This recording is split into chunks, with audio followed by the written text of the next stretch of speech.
Thank you very, very much for the question, Ismaila. This is indeed a very, very important question. How we intend to bridge that gap first is by bringing schools together and encouraging reading or readership of ourselves, Gambian books and African books.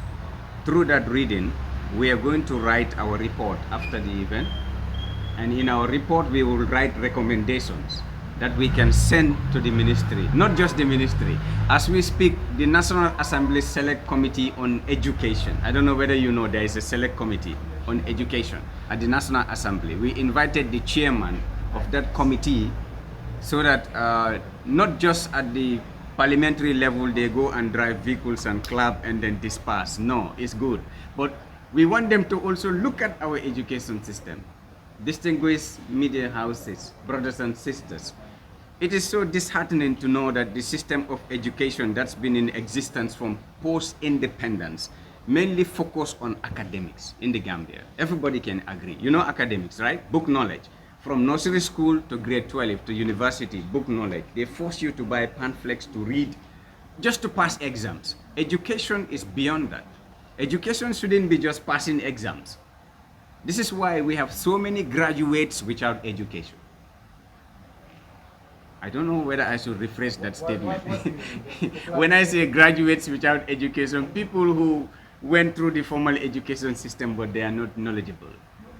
So they don't have the ability and skills needed to even perform in the work sector. So that is a huge gap that we are trying to bridge. So this is why by getting the chairman of the National Assembly Select Committee on Education present on the ground, seeing the school participants reading and seeing the event live will help us even in our report to find out what challenges they are faced at school level. Because we also had a nationwide tour. We went around to all the schools. We had tete-a-tete with the school authorities. We discussed with them. We were able to diagnose some of these things, and then we understand that the problem of readership is general. It's so big that the ministry cannot handle it alone. They have their own challenges at ministerial level, but also even at parental level, at societal level, community level, even at school level, there are problems internally that exist. So these are all cross-cutting, and what can be done is through an event like this to write recommendations that we can send back to the ministry, that we can send to the National Assembly and other relevant institutions that are in line with what we are doing, to see how we can join hands together so that our second annual event, we can address some of those critical conditions. You know, critical conditions such as the exclusion, the marginalization of the madrasa system, the Arabic section in this country. It's like they don't even exist, you know. In anything people do, they don't include that section. But they are part and parcel with this, and they are also, they have a voice in this country. And when it comes to education, it shouldn't just be university, college, and secondary school. It should go beyond that. I think this answers your question, Ismaila. Well, I saw Jamila shaking her head. Maybe she has something to add. No, it's okay for Yeah, me. my You can boss, just you also have. continue. Okay. Yeah, Ismaila, you are through with. Okay, thank you for your wonderful question. The challenges we are facing right now is most of the schools there, most of the schools, we will go around to give them the invitation. They will go to it, but what they will tell them is that they cannot participate in the competition because, as we know, reading is our problem in the Gambia here, and then we want to eradicate that in the country. But that thing have already given us difficulty. Though we have so many other schools as we listed, but still we're having some difficulty. Other schools are saying they are excluded. So we want to include them. We want them to come so that when the reading competition, we will have the represent us in England, and then we're gonna encourage students to read in the country because it's very important to read. Thank you. Navi, I have another question. This is about One school for the deaf. I think I should drink Coca-Cola to pronounce some of these things correctly, but my brain is assimilating the truth. Invitation has been sent to all of them so that they will be included, because even people with disabilities, they have abilities. I think the UN had ratified that, and a new name came. Instead of people with disabilities, I think it's people with special abilities, something like that. Yeah, I came across a new name, but maybe my brain will recall that as we're talking. Physically challenged, you know. Yeah, so they have special abilities, and they should not be excluded from what we do. And this is why we have written to all of them. Like I said, the school for the deaf, we have also invited them, and that will be a challenge though, because if they bring somebody who is deaf or maybe dumb to read, it will be a challenge. But we are so grounded that we had to include medical doctors.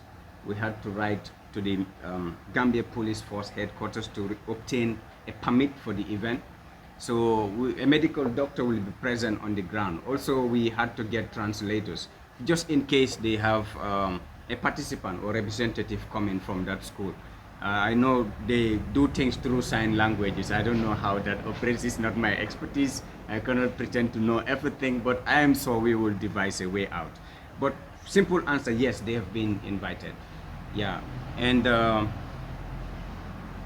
I wanted to just buttress on what she said, but the question has already escaped my brain. It will come back. Your question was. What are the challenges? Oh, challenges, yeah, yeah. So challenges, as Jamila highlighted, includes convincing schools to take part. You know, it's hard to get all the schools to take part, because some of the schools, you reach out to them, they don't understand what the Guinness World Record is all about. You know, you have to go down to their level to explain to them, to convince them, to even send representatives. Some schools, these are not lower basic or senior secondary schools. I mean, mature institutions, tertiary institutions will tell you, we don't have somebody to represent us. We're talking about reading. We're talking about you identifying just a student, a candidate to come on the stage and read a Gambian or African book. It can be any book. We don't even choose books ourselves. We want it to be so simple, because it's just the first time we're doing it. And then it's not the finals, because this is just the pre-evaluation stage, where we will select out of maybe 32 schools only 5 candidates. Now we will train those candidates, you know, to go beyond the 10 minutes of readership, to go read for more than that, so that they can be well prepared to represent the country outside. You know, so that's just something I wanted to buttress on. I saw so many hands up, so I should not do all the talking. I have to allow my senior, colleagues, you know, to also say one or two things. So thank you, madam, for your question. So hand this end. Yes. Yeah, good afternoon. As I see from TV, who is your main sponsor for the main funding for this program? Yeah. Okay, thank you for the question. The main sponsor in the event, the ticketing and the catering. So they are our main sponsor. And then we have so many other sponsors like Official Gambia Limited, GRA, and so many others. Like Golden Era Party Leader also is sponsoring, and then Vision Development also is part of our sponsors. So all of them are sponsoring the event. Yes.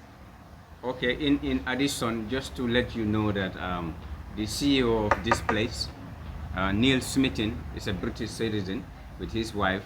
They've been in the Gambia for so long, so they love the Gambia, they love reading. You understand? So when we proposed this event, they're like, oh, we're gonna support it. Because this place is just outside, you've seen. Some of you, in fact, find it very hard to get to Motherland because you don't know the venue. But it's so big that it can take about 2,000 people. Yeah, or more, you know, as they're telling me. So we have upstairs, down, it's so big. The event will be held inside, not here. Okay? So it's like a give back to Gambia for them. They're giving back. Okay, so that's why they had to give us the venue, the catering, the sound, stage, light, all those things is inclusive. Even the security, we have our own security here. Even the tickets, we're making it ourselves. Yeah. Yeah, we have written to all the members of the diplomatic and the consular corps, the parastatals, the private public sector. Everybody has been invited, you know, to come grace the occasion. Like she mentioned, the U.S. ambassador to the Gambia, British High Commissioner, UNDP rep.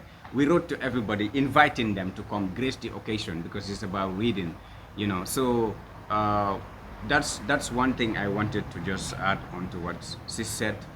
And Yes.